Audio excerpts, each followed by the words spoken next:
আপনাদের একটা কথা আমি নকল করে বলি। আপনাদের অনেকে বলছে হুজুর আপনারা তো বড় বড় কথা বলছেন, আরে আপনাদেরকে গাছে বেঁধে পেটানোর দরকার, অপরাধ ঠিক নাই। এক টাকা জায়েজ বললে একজন না জায়েজ বলে, একজন বলছে নবীজি নূরের তৈরি, একজন বলছে মাটির তৈরি, একজন বলছে মুনাজাত করতে হবে, একজন বলছে করা যাবে না, একজন বলছে শপথ করতে হবে, একজন বলছে শপথ করা যাবে না। আছে না নাই কথা বলেন, আছে না নাই? তো আপনারা তো হুজুর আপনাদের তো ঠিক নেই, তাই আপনাদেরকে গাছে ধরে পিঠে যদি পেটানো যায় তবে সমাধান আসবে, না তো আসবে না। অনেক মানুষ এই কথা বলে। আপনার সঙ্গে 2 মিনিট কথা বলতে চাই। আমি জানি চাচা এটা নিয়ে আপনারা বিভ্রান্ত হন যে হুজুরদের ঐক্যমত নাই। আমি 3টে উদাহরণ দিই। এক, ধরেন মিলাদ সমাজে আছে না নাই? এক হুজুর বলছে করাটা মুস্তাহাব, করলে নেকি হয়। আরেক দলের হুজুরা বলছে না না না না করা যাবে, এটা বেদাত, করলে জাহান্নামে যাবে। এক দলের হুজুরা বলছে মুনাজাত করতে হবে, করাটা জায়েজ। আরেক দলের হুজুর বলছে মুনাজাত করা বেদাত, করলে জাহান্নামে যাবে। বলছে কি বলছে না? ভালো করে বুঝেন।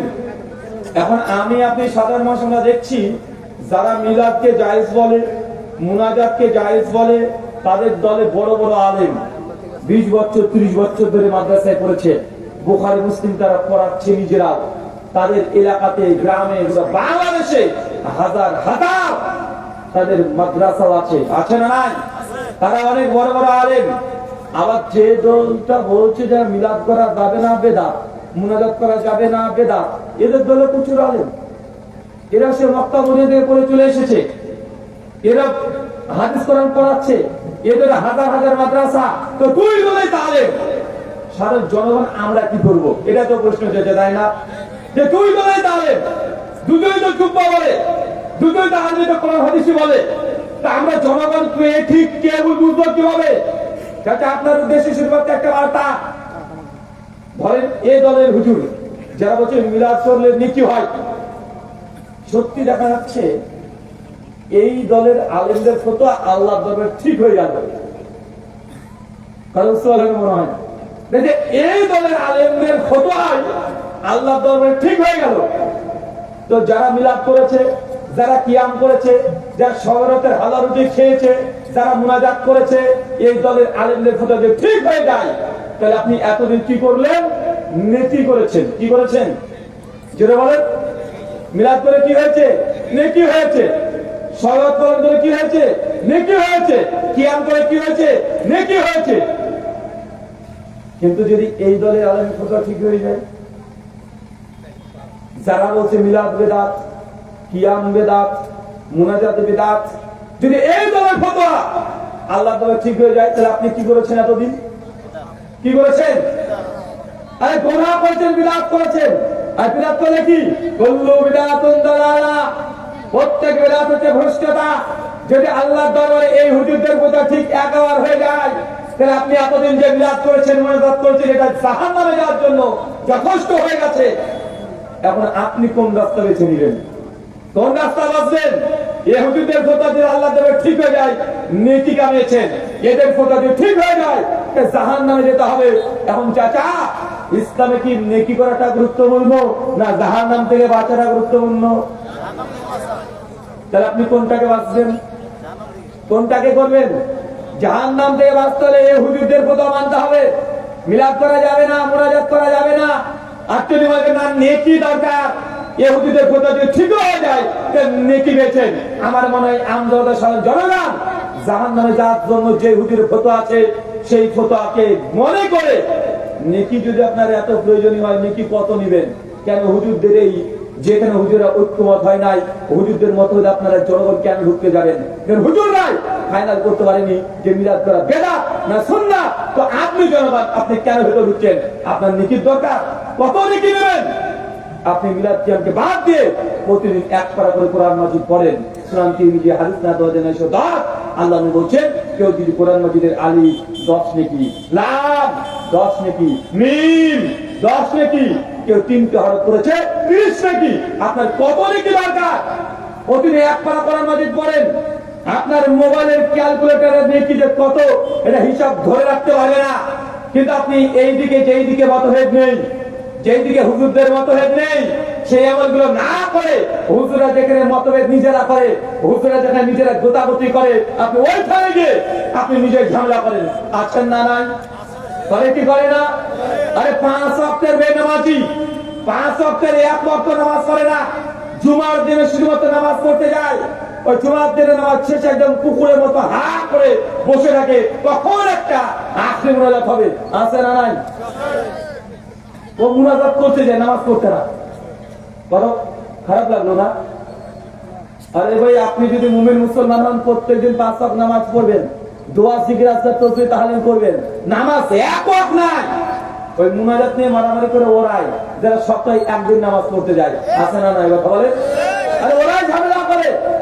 চাচা, আপনাকে আমি কষ্ট দিতে আসছি না, আমি আপনাকে এটা বলতে যাচ্ছি, যদি এই হুজুরদের ফতোয়া ঠিক হয়ে যায়, নীতি করেছেন, আর এই হুজুরদের ফতোয়া যদি ঠিক হয়ে যায় তাহলে জাহান্নামে যেতে হবে। এখন আপনি বেছে নেন কোনটা করবেন। আমার মনে হয় যে সংসারে সেফ থাকা ভালো, সংসারে নিরাপদে চলা ভালো, নিরাপদে মেনটেন করে চলা ভালো। নেকির যদি প্রয়োজন হয় প্রতিদিন 1 পারা কোরআন মাজিদ পড়েন, লাখ লাখ কোটি কোটি আপনি নেকি পেয়ে যাবেন। আর আপনার নেকি লাগবে? সুনান তিরমিজি, আবু দাউদ, সহিহ মুসলিম, হাদিস নাম্বার 263। আল্লাহ বলেছেন, কেউ যদি শুধু অজুর পরে শুধু এই কালেমা শাহাদাত পাঠ করে, আশহাদু লা ইলাহা ইল্লাল্লাহু ওয়াহদাহু লা শারীকা লাহু, এই কালেমা যদি কেউ পাঠ করে, নবী বলেছেন আল্লাহ সুবহানাহু ওয়া তাআলা এই বান্দার জন্য জান্নাতের 8টা দরজা খুলে দিবে। যেই দরজা দিয়ে মন চাই বান্দা সেই দরজা দিয়ে প্রবেশ কর। আল্লাহ ডাকবেন আপনাকে। আর কি দরকার আপনার? আর কি দরকার? আপনি নেকি কামানোর জন্য কেন বেদাতের দিকে ঢুকছেন? কেন হুজুরদের মতভেদে ঢুকবেন? আর আপনার নেকির দরকার, নেকি কামিয়ে নেন যেগুলোতে কোনো হুজুরের মতভেদ নেই। আর ওই নেকি দরকার। সুনান দারমি, হাদিস নাম্বার 1678। আল্লাহ বলেছেন, কেউ যদি প্রত্যেক দিন 10 বার সূরা ইখলাস পাঠ করে। কোন সূরা? সূরা ইখলাস। কুল হুয়াল্লাহু আহাদ, বলো তিনি আল্লাহ এক এবং অদ্বিতীয়। আল্লাহুস সামাদ, তিনি আল্লাহ কারোর মুখাপেক্ষী নন। লাম ইয়ালিদ ওয়া লাম ইউলাদ, তিনি আল্লাহ কাউকে জন্ম দেননি, তিনিও কারো কাছ থেকে জন্ম নেননি। ওয়া লাম ইয়াকুল লাহু কুফুয়ান আহাদ, আল্লাহর সমকক্ষ কেউ নেই। কেউ যদি প্রতিদিন 10 বার এই সূরা ইখলাস পাঠ করে, আল্লাহ নবী বলেন বাইতুল ফিল জান্নাহ, তার জন্য জান্নাতে একটা ঘর দেব। আর কি দরকার আপনার? আর কি নেবেন আপনি? আর কোন ইবাদত আপনার দরকার? কেন আপনি ঘুরে ফিরে বিলাতের বিতর্কে চলে যাচ্ছেন? মুনাজাত নিয়ে কেন মারামারি করছেন? যেন হুজুররা এখনো ফাইনাল করতে পারেনি এটা করলে নেকি হয় না বেদাত হয়। আমাদের জনগণের যা দরকার আছে, যেটা দরকার আছে। আরে আপনার দরকার জান্নাত। যেই মাসালায় কোনো মতভেদ নেই, ওই মাসালা বলে জনগণ আপনারা আমল করেন, দেখবেন আস্তে আস্তে মতভেদ সব কেটে যাবে। নচেত আমাদের জনগণের স্বভাব হচ্ছে এইটা, মাছির মতো স্বভাব। কিসের মতো? মাছির মতো। ওই ঘুরে ফিরে নোংরাতে বসবে, ওই যেখানে কাঁটা আছে, পচরা আছে, ঘা আছে, ওই জায়গা থেকে বসে। আছে না? নাই। আর আমাদের কথা ছিল মৌমাছির মতো হওয়া। মাছি নয়, মৌমাছি হন। ভালো ভালো যেইগুলোতে কোনো মতভেদ নেই, ভালো ভালো সুগন্ধি ফুলে গিয়ে শুধু মধুই সংগ্রহ করবেন। কিন্তু আমরা হয়েছি কি? মাছি। শুধু কোন হুজুরের কোনটায় ভুল আছে, ওই হুজুর এখানে মতভেদ করেছে, এ হুজুর জায়েজ বলছে, এ হুজুর না জায়েজ বলছে, এ হুজুর বলছে ভাগা কোরবানি যাবে, এ বলছে যাবে না, এ হচ্ছে মিলাদ করা যাবে, এ বলছে যাবে না, এ হচ্ছে নবী নূরের তৈরি, এ হচ্ছে মাটির তৈরি। এই যেখানে যেখানে ঝামেলা, জনগণ ওইখানে ভিড় জমে বেশি। আছে না? নাই কথা বলেন? আছে না? নাই। আমার আপনাদের কাছে আপনার অনুরোধ, যদি এখন অবস্থা না পারেন, চলেন আপনার ভাষাটা আপনাকে বুঝাই। এলাকাতে আসার সময় দেখলাম অনেকগুলো পুকুর, এই পুকুরে মাছ চাষ হয় না? হ্যাঁ, মাছ তো চাষ হয়।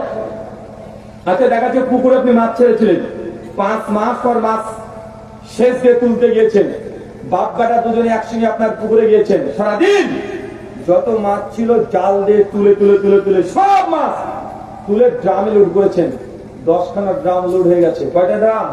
10 ড্রাম। তাকিয়ে দেখছেন যে পুকুরে আর একটাও মাছ নাই, সব মাছ তুলে ফেলেছেন। এই পুকুর থেকে উঠতে গিয়েছিল উপরে, আর ভেতরে যেন কি একটা কাদা মতো নড়ে উঠেছে, ক্যালবারে করে নড়ে উঠেছে। আর আপনি ভাবলেন একটা মাছ ফেলে দিয়েছেন, ওই মাছ ঝাঁপ দিয়ে পুকুরে আবার নেমেছেন, ওই কাদার মধ্যে হাত ঢোকাতে গেছেন। আর পুকুরের উপর থেকে আপনার 10 বছরের ছোট্ট নাবালক ছেলে আপনার নিজের জেলে বলছে, আব্বা খবরদার ওখানে হাত দিও না, ওটা মাছ না সাপ। বলেন আপনি কি করবেন? বলেন না, বলতে হবে আপনার কাছে।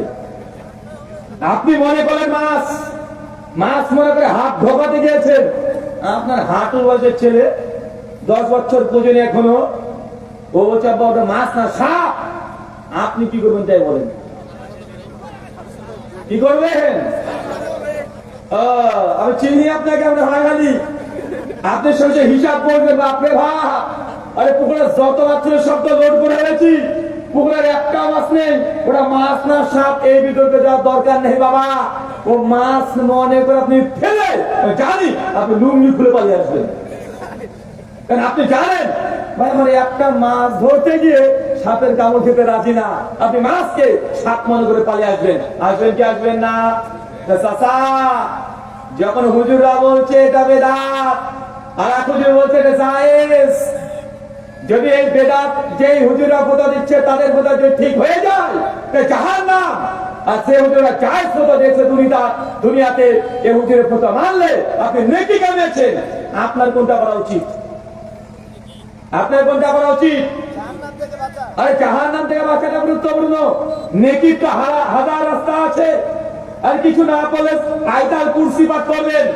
আল্লাহ বলছে কেউ যদি প্রত্যেক ফরজ নামাজের পরে শুধু আয়াতুল কুরসি পাঠ করে, এই ব্যক্তি আর জান্নাতের মধ্যে পার্থক্য হচ্ছে লোকটা মরা, মানে মরবেন, ওই ব্যক্তি জান্নাতে চলে আসবে।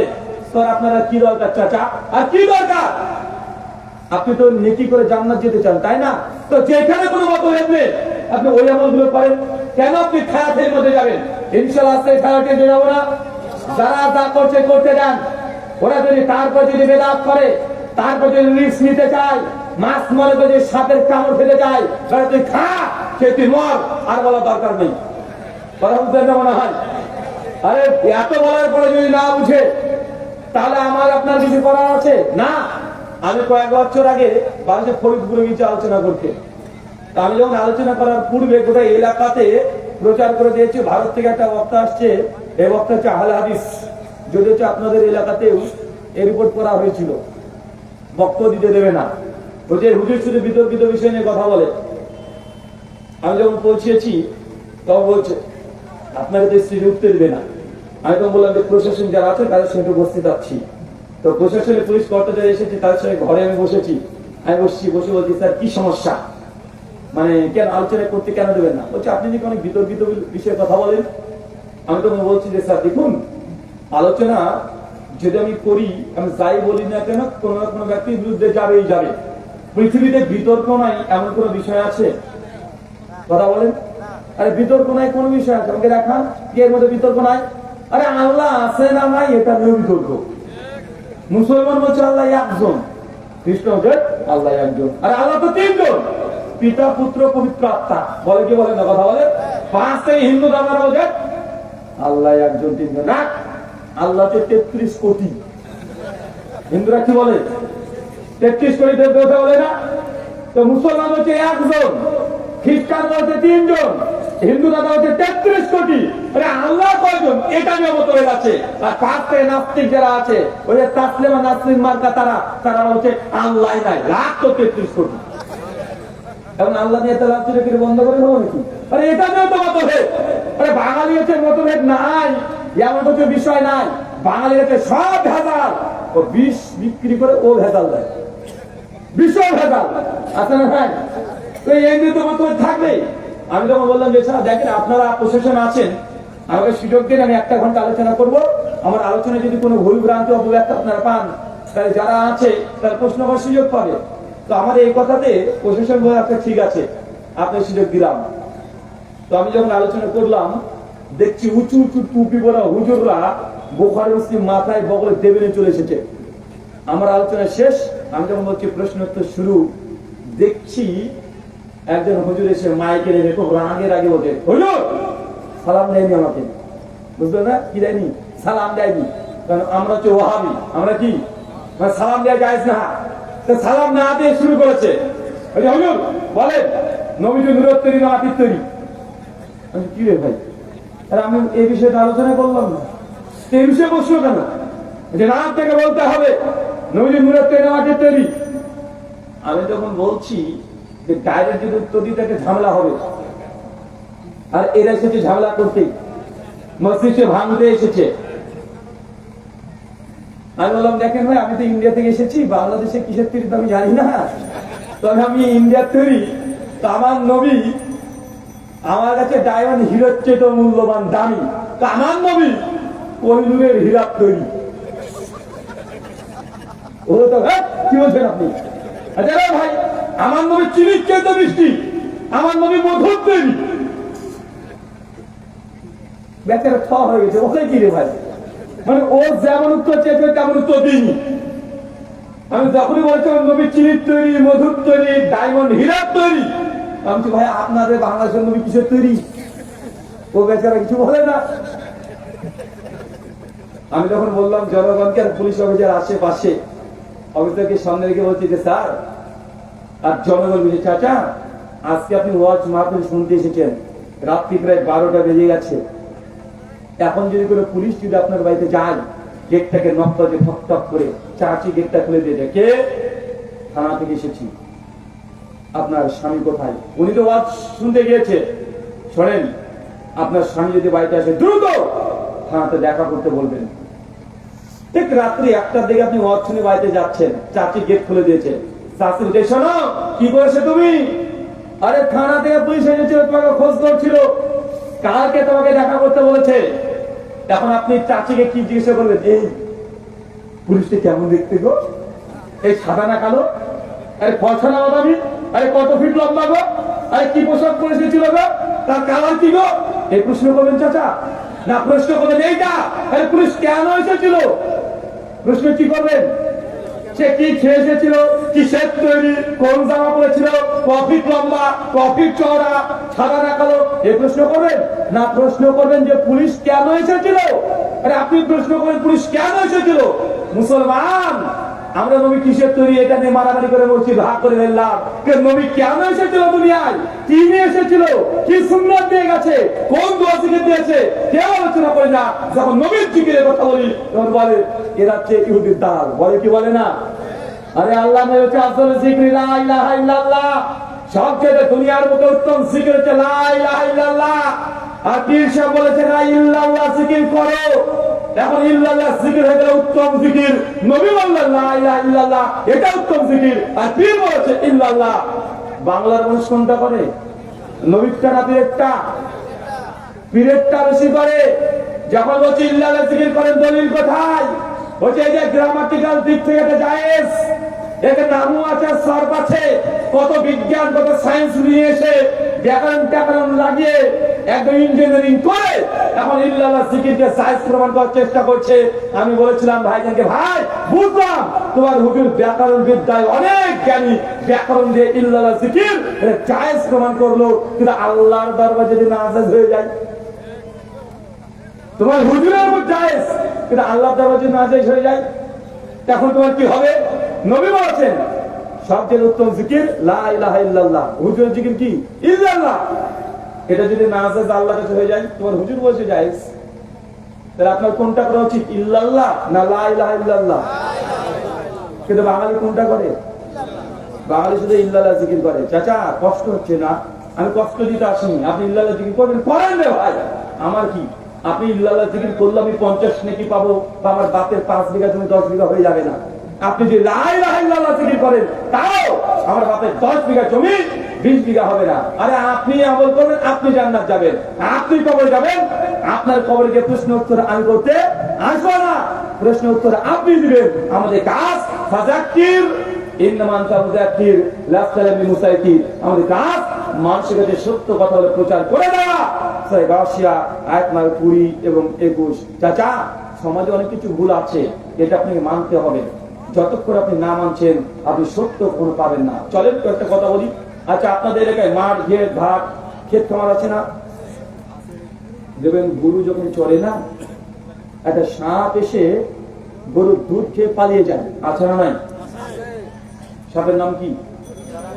আর যদি বলেন দারাস। হ্যাঁ দারাস, দারাস বাপ রে বাপ, নাম হচ্ছে জবন নাম, মানে নাম শুনে মনে হচ্ছে না খাইতে পারবে। দাঁড়া সাপ, আপনার গরু দুধ দিয়ে পালিয়ে যায় না? আচ্ছা, যারা মাধ্যমিক ম্যাট্রিক পরীক্ষা দিয়েছেন তাদের কাছে আমার প্রশ্ন, যারা মাধ্যমিক দিয়েছেন মানে ম্যাট্রিক ক্লাস 10 পড়েছেন, আচ্ছা বলে যে সাপ কি দুধ খেতে পারে? সাপ দুধ খায়? আর চাচা সাপ দুধ খেতে পারে না। সাপকে যদি জোর করে দুধ খাইয়ে দেন, ও বেচারা 7 থেকে 8 ঘন্টা পর চিট পড়ে মরে পড়ে থাকবে। কেন? দুধ খাওয়ার পর দুধকে তো হজম করতে হবে। হজম করার জন্য সাপের শরীরে যে এনজাইমের দরকার, সাপের শরীরে সে এনজাইম নাই। তাই সাপকে জোর করে দুধ খাওয়ালেও সাপ দুনিয়াতে বেঁচে থাকতে পারবে না। কিন্তু সমাজে কি বলে? সাপ দুধ খায় বলে, কি বলে না? আচ্ছা, বাঘকে যদি আপনি যদি ওই লাল শাক খেয়ে দেন, বাঘ বাঁচবে? ও হজম করতে পারবে? ছাগলকে যদি গোশত খাওয়ান, ওই ছাগল হজম করতে পারবে না? ছাগল মরবে। কেন? কারণ ছাগলের মাংস খেয়ে ওটাকে এনজাইম করা, ওর পরিপাকতন্ত্র এটা নাই। সাপ দুধকে হজম করতে পারে না, দুধ খেতেই পারে না। চাচা, এই গরু দুধ খায় খায় খায় করে চিৎকার মানে সংশয় খায় কে তাহলে? এই কয়েক বছর আগে আমাদের ইন্ডিয়াতে উত্তর প্রদেশে একটা মন্দির আছে, নাগমাতা মন্দির। নাগ মানে আমাদের হিন্দু দাদারা সাপকেও ভগবান মনে করে, এদের সাপের পুজো করে। তো ওই মন্দিরে প্রতিদিন হিন্দু দাদারা ভক্তরা লাখ লাখ হাজার হাজার টন দুধ এসে সাপকে এসে মাথায় ঢালে। তো আমাদের ইন্ডিয়াতে যেসব হিন্দু দাদারা আছে যারা বিজ্ঞান মনস্ক, তারা বিজ্ঞান বলছে সাপ দুধ খায় না। তো মন্দিরে তো দুধ যায় কোথায়? যায় কোথায়? ওনারা তখন তদন্ত করতে শুরু করলো। তদন্ত করে দেখছে ওই মন্দিরে যে শিবলিঙ্গের দুধ ঢালে না, ওর তল দিয়ে একটা পাইপ করা আছে, যে মন্দিরের পেছন দিক দিয়ে দিয়েছে, উল্টো দিক দিয়ে বড় ট্রাম লোড হয় আর ট্রাকে উঠে যায়, লোড হয় আর ট্রাকে চলে যায়। ট্রাক থেকে গিয়ে আবার দোকানে বিক্রি করে, ওদের ভক্তরা আবার কেনে, আবার মন্দিরে যায়, আবার দোকানে যায়। মানে কি গোল হয়ে এক দুধ 100 বার বিক্রি হচ্ছে। আরে সাপ তো দুধই খায় না, কিন্তু আমরা বাঙালি বলছি সাপ দুধ খায়। চাচা, দেখবেন গ্রামগঞ্জে সাপ যারা ধরে তাকে কি বলেন? সাপুরে। বাড়িতে যে সাপ থাকে, ও যে একটা বিন বাজায়, এটা বাঁশি বাজায়, আর সাপ তখন সামনে চলে আসে। চাচা, সাপ শুনতেই পাই, এবার কানই নাই। তাহলে হুজুর সাপের ফোনা ধরে কেন? ওই যে বিনের যে লাঠিটা আছে না, লাঠি দিয়ে বারবার এগুলো নড়ায়। সাপ ওদের দেখতে বেশি, তখন আত্মরক্ষা করে। সাপের কান নাই। আজকের দিনে এত উন্নত যুগের চোখে ধুলো দিয়ে বক্তব্য দেওয়ার যুগ শেষ হয়ে গেছে। এখন সব যুবক তরুণরা বসে আছে, আর এই দেখেন এক একটা দেখেছেন সব, হ্যাঁ রেকর্ড করে নিয়ে রেখে দিয়েছে। আপনারা এখানে যদি 5,000 লোক হন, ইউটিউব সোশ্যাল মিডিয়া প্ল্যাটফর্ম থেকে 20 লাখ মানুষ, 2 কোটি মানুষ পর্যন্ত শোনে কি শোনে না? আপনি এখন এই মোবাইলটাকে যদি নেন, এখন মোবাইলটাকে নিয়ে সঙ্গে সঙ্গে যদি আপনি খোলেন, গুগল মাহমুকে যদি প্রশ্ন করেন সাপ কি দুধ খায়, গুগল উত্তর করবে কি করবে না? গুগল তখন ওল্ড ভার্সন হয়ে গেছে, এখন চলে এসেছে এআই, চ্যাট জিপিটি, হাফেজাহুল্লাহ। মানে চ্যাট জিপিটি কে যদি প্রশ্ন করেন সাপ কে দুধ খায়, ও সঙ্গে সঙ্গে রেফারেন্স সহ তো দেয়, যাইতে দেয় না? আর বাঙালির সঙ্গে চ্যাট জিপিটিও পারে না। চ্যাট জিপিটি হচ্ছে সব উত্তর দিতে পারে, যা প্রশ্ন করবেন তাই উত্তর দিবে। বাঙালির কাছে চ্যাট জিপিটি হেরে গেছে। কয়েকদিন আগে দেখলাম বাংলাদেশের একজন ছেলে ফেসবুকে দেখাচ্ছে, ও হাতে 1 মুঠ চাল নিয়েছে, চাল না করে চ্যাট জিপিটি দেয়, তুই নাকি সব জিনিস বলতো, হাতে কটা চাল আছে গুনে বল। মানে কত বড় বদমানুষ, তুই সব পারিস, তো আমার হাতে কত চাল আছে তুই গুনে গুনে বল। আর একজন দেখছি বলছে চ্যাট জিপিটিকে, তুই তো সব উত্তর দিতে পারিস, তুই নাকি কম্পিউটার সুপার কম্পিউটার, যা বলবে তার উত্তর দিবি। বলছে হ্যাঁ, আমি আপনাকে সহযোগিতা করবো। বলছি এক কাজ কর, 1 থেকে 1 কোটি পর্যন্ত গুণ। মানে বাঙালি কাছে চ্যাট জিপিটি শেষ। মানে বাঙালি তো মানে ওর কাছে যা আসবে মানে ওকে পরাস্ত করবেই করবে। চাচা, এখন এই আন্তর্জাতিক যুগ, আমি যদি কোনো কথা বলি যদি মিথ্যা প্রমাণ হয়ে যায়, এখনই Google, chat GPT, AI, DeepSeek, অনেকগুলো প্ল্যাটফর্ম সঙ্গে সঙ্গে তথ্য যাচাই করা যাবে কি যাবে না? যাবে। আচ্ছা, যুবকদেরকে প্রশ্ন করি একটা, আচ্ছা 25শে ডিসেম্বর কি? বড়দিন।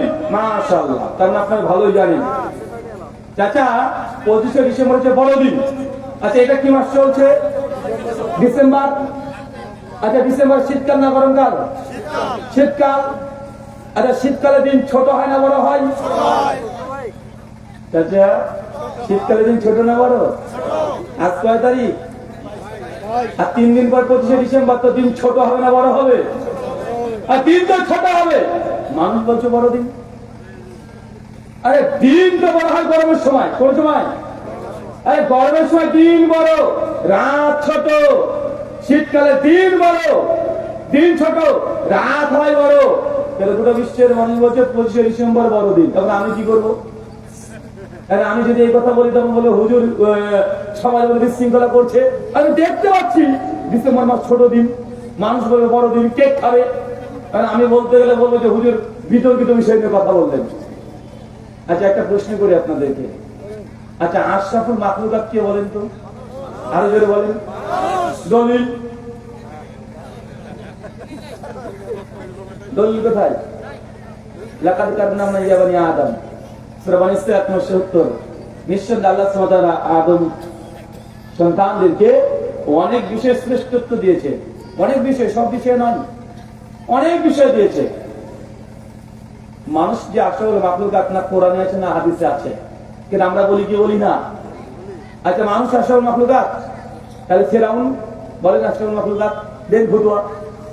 নমরুদ, আবু জাহেল, আবু লাহাব, উতবা, সাইবা, আপনার বাংলাদেশে যেটা ছিল চলে গেছে ওইটা বলেন। বলেন আমার যেটা আছে সেটাকে বলেন যে ওটা আসলে মাখলুকাত বলেন। বুঝতে পারবেন না মনে হয়? তাসলিমা নাসরিন বলেন ওটা আল্লাহর আসল মাখলুকাত। এটা আপনি একটু আগে বললেন যে মানুষের আসল মাখলুকাত। যদি হয় তো যারা বেদিন কাফের, আল্লাহর বিরুদ্ধে যারা সবসময় উল্টাপাল্টা মন্তব্য করে, তাকে আসল মাখলুকাত বলবেন? কথা বলেন। ইমাম ইবনে কাইয়িম আয-যাওজিয়্যী রাহিমাহুল্লাহ তার ইলামুল মুওয়াক্কিল ফি রাব্বুল আলামিন দ্বিতীয় খণ্ডের 168 নম্বর পৃষ্ঠাে তিনি আলোচনা করে বলছেন, মানুষ সমস্ত মানুষের আসল মাখলুকাত না, মানুষের মধ্যে যারা ঈমানদার এরা হচ্ছে আশরাফুল মাখলুকাত, আর মানুষের মধ্যে যারা বেঈমান, যারা ঈমান নেই, এরা শাররুল বারিয়া, এরা সৃষ্টি নিকৃষ্ট। এটা আমরা ঢালাও ভাবে সবাই বলছি আমরা আশরাফুল মাখলুকাত। মানে আমি এই কথা বললে বলে হুজুর বিতর্কিত বিষয় বললো, তো আমি কি বলবো রে ভাই? মানে আপনি যদি ভুল জানেন আর আমি যদি ঠিক করে দিই, এটা যদি আপনার সমাজের বিরুদ্ধে চলে যাবে, কি করবো? চাচা, আবু জাহেলকে আশরাফুল মাখলুকাত বলবেন? কেন বলবেন না? যে নবীর সঙ্গে দুশমনী করছে তাকে আশরাফুল মাখলুকাত বলা যাবে না। এই জন্য সঠিক আকীদা হচ্ছে এইটা, যে ইমানদার সে হচ্ছে আশরাফুল মাখলুকাত, আর যার ইমান নাই বেঈমান, আল্লাহ সূরা বাইয়িনার 5 নম্বর আয়াতে বলে দিয়েছে শাররুল বারিয়া, এরা সৃষ্টির নিকৃষ্ট। ওই যে আমরা বলছি সব মানুষের আশরাফুল মাখলুকাত, বলি কি বলি না? আচ্ছা, আমি একটা প্রশ্ন করবো। চাচা, নবী মেরাজে কিসে গিয়েছে? আরো জোরে বলেন। বন্ধুর ভয় করছে না, জানে, এবার বলবে না। বাঙালি তো, আরে ভাই আমিও তো বাঙালি, আপনাদের মাইন্ডসেট আমি বুঝি। উত্তর ভুল। মেরাজ নবী বুরাকে করে নাই। আরে বাবা, কি বলছো এটা? আরে হ্যাঁ রে ভাই, সেই রাত্রিতে নবীর দুটো জার্নি হয়েছে, দুটো সফর হয়েছে। এক, মক্কার মসজিদ আল হারাম, ওইখান থেকে শুরু করে জেরুজালেমের মসজিদ, এইটার নাম হচ্ছে ইসরা। এটা নাম কি? ইসরা। এটা হয়েছে বুরাকে। এটা কিসে হয়েছে? বুরাক। আর জেরুজালেমের মসজিদে বুরাককে আল্লাহর নবী বেঁধে রেখেছে, জামাতে ইমামতি করেছে। তারপর তিনি চলে গেছেন কোথায়? মেরাজ। মেরাজ যেটা ঊর্ধ্বমুখী ভ্রমণ, এইটা হচ্ছে মেরাজ। এই মেরাজ নবী কিসে গিয়েছে? বুরাকে না, ফেরেশতা জিবরিলের মাধ্যমে গিয়েছে। আপনি কি জানতেন? আর আপনি ছবি তৈরি করেছেন, এটা ঘোড়ার মতন প্রাণী, মেয়ে মানুষের মতো মুখ, ডানা ছাড়া কিছু উঠছে। এগুলো ছবি বাঙালির ঘরে আছে না? কথা বলেন। আরে ভাই, বুরাকের যে পাখা ছিল কোথায় পেয়েছেন রে ভাই? সে মুসলিমের 349 নম্বর যে হাদিসটা পাওয়া যায় বুরাক প্রসঙ্গে, গাধার চাইতে একটু বড়, ঘোড়ার চাইতে একটু ছোট। তার দৃষ্টি, মানুষের দৃষ্টি যতদূর, তার ধাপ ততদূর। এতটুকু বুরাকের পরিচিতি পাওয়া যায়। সেটা বাঙালি স্বপ্নে এখন গরুকে গাছে তুলছে, এখন বুরাকের পাখা লাগিয়ে দিয়েছে, বুরাকের মুখটাকে মেয়ে মানুষের মুখ করে দিয়েছে। বলে কি করে না? কথা বলেন। আবার বলছে মেরাজ হয়েছে গোটাতে বুরাকে। না রে ভাই, মেরাজ সেটা হচ্ছে, সেটা কার মাধ্যমে? জিবরিল ফেরেশতার মাধ্যমে। আর সেটা ইসরা হয়েছে এই মসজিদ থেকে ওই মসজিদ, এটা হচ্ছে বুরাকের মাধ্যমে। কথাকে আমার বুঝতে পারলেন? কারণ আমি যদি এটা বলে আমি বলে হুজুর বিতর্কিত বিষয় বলবো, আরে আমি কি করবো রে ভাই। আচ্ছা আর একটা প্রশ্ন করি, করবো? আচ্ছা আল্লাহ প্রথম কি তৈরি করেছে? দলিল, রূহ, দলিল। কে বলে নবীর নূর তৈরি করেছে? কে বলে কালব তৈরি করেছে? বলে কি বলে না, কথা বলেন তো। বুখারীর হাদিস 3191 নম্বর হাদিস, আল্লাহ বলছেন আউয়ালু মা খালাকাল্লাল কালাম, যে আল্লাহ প্রথম সৃষ্টি কি করেছেন? কলম। আচ্ছা যে সময় আল্লাহ কলম সৃষ্টি করেছেন, আল্লাহ কলম করে কলম তুমি লিখতে থাকো, কলম লিখতে শুরু করলো, সেই সময় আরশ কোথায় ছিল? আরশ কোথায় ছিল? আল্লাহ নাই, পানির উপরে। তো কলম আগে না আরশ আগে? জি, কলমকে তৈরি করে আল্লাহ তুমি লিখতে থাকো, কলম লিখছে, সেই সময় আরশ কোথায় ছিল? কথা বলে, আরশ তো পানির উপরে ছিল। তাহলে কলম আগে না আরশ আগে? আরে আরশ আগে। আচ্ছা আরশ আগে না পানি আগে? আরে পানি আগে। শাইখুল ইসলাম ইবনে তাইমিয়া রাহিমাহুল্লাহ তার আকীদাতুল ওয়াসিয়ার মধ্যে আলোচনা করেছেন এই মাসালায়। শেখ আল্লামা নাসিরুদ্দিন আলবানী তার আকাইদে তাহাবিয়ার মধ্যে আলোচনা করতে গিয়ে মাসালা বলেছেন, যেটা আমাদের মধ্যে একটা ভুল, অনেকে আমরা ধারণা করে যে কলমকে আল্লাহ প্রথম তৈরি করেছে। হ্যাঁ তৈরি করেছে, কলমের আগেও আল্লাহর আরশ ছিল, তার আগেও কি ছিল? কথা বলেন, পানি ছিল। তো আমাদের মধ্যে ছোট ছোট ধারণাগুলো, ভুল ধারণা আমাদের আহলাদিস সমাজেও আছে। আছে না নাই? আছে না নাই? আরে আপনাকে যদি এরকম যদি বলতে যে আহলাদিস সমাজে ছোট ছোট সূক্ষ্ম এই আকীদাগত ভুল ত্রুটি হয়ে গেছে, লিস্ট দিতে গেলে একটা আলোচনা গোটা লেগে যাবে। আচ্ছা বলেন তো, দাজ্জালের কয় চোখ? টানা কোন চোখ? ডান চোখ না বাম চোখ? বলেন, দেখেছেন? আরে মানে এবার ভয় পাচ্ছে না যে যারা হুজুর প্রশ্ন হচ্ছে সবগুলো ভুল হচ্ছে, মানে উত্তর দেবো না। বলেন দাজ্জালের কয় চোখ? টানা চোখই একটা, এই তো দেখেন। আচ্ছা কোন চোখ টানা? ডান চোখ না বাম চোখ? জি চাচা, আমরা শুনি যে দাজ্জালের এক চোখ, তাই না? আর চোখটা আছে কপালে। কোথায় যে দলিল পেয়েছে বাঙালি, কি কি যে ভাবে। দাজ্জালের এক চোখ এমন না, দাজ্জালের দুইটাই চোখ। দাজ্জালের কয় চোখ? সহিহ বুখারী 7123 নম্বর হাদিস। দাজ্জালের ডান চোখটা না, নবী বলছেন তার এই ডান চোখটা আঙ্গুর ফলের মতো ফোলা। সুনান ইবনে মাজাহ 4071 নম্বর হাদিস, নবী বলছেন দাজ্জালের বাম চোখ কানা, তার বাম চোখটা ঝলসানো, চামড়া ঝুলে ঝুলে থাকে। কিন্তু বাঙালি কোথা থেকে যে বলো যে দাজ্জালের একটাই চোখ, দাজ্জালের একটা চোখ কপালে এখানে আছে। নবী বলছে দাজ্জালের দুই চোখই কানা, এক চোখ যেটা ডান চোখ এটা ডাইরেক্ট কানা, বেচারা কিছুই দেখতে পায় না। আর যেটা বাম চোখ ও একটু একটু আবসা দেখতে পায় না, ত্রুটিপূর্ণ। কথা বুঝতে পারছেন? ত্রুটিপূর্ণ।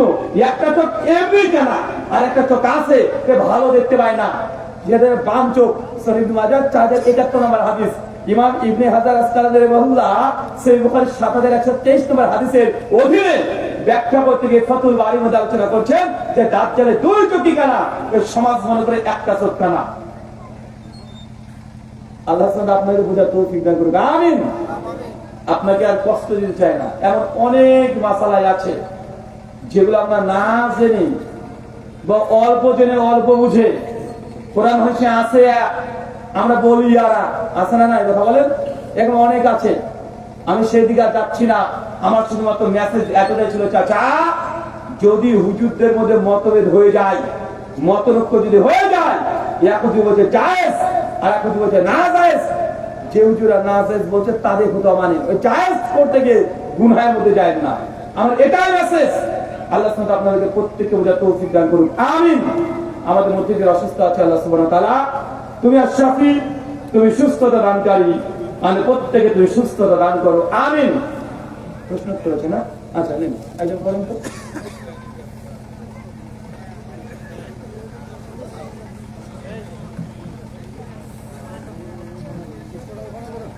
জি পড়েন।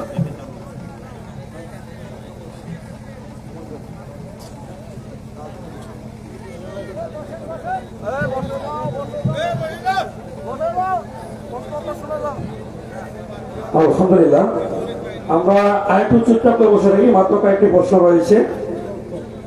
এরপরে আরেকটি বিষয়ে আমাদের কিছু আপনার সামনে উপস্থাপন করার প্রয়োজন মনে করছি। প্রশ্ন, শুক্রবারের জমাত সালাতে 2 বার আজান দেওয়া হয়, তা কি জায়েজ? সেটা উত্তর শুনবেন না, আমি ঘন্টা মেরে চলে যাব। আপনার চেয়ে আমি ক্লান্ত বেশি। সে সকাল 10:30 গাড়িতে চেপেছি, আর এখানে পৌঁছেছি রাত্রি 10টা, তার কয় ঘন্টা? প্রায় 12।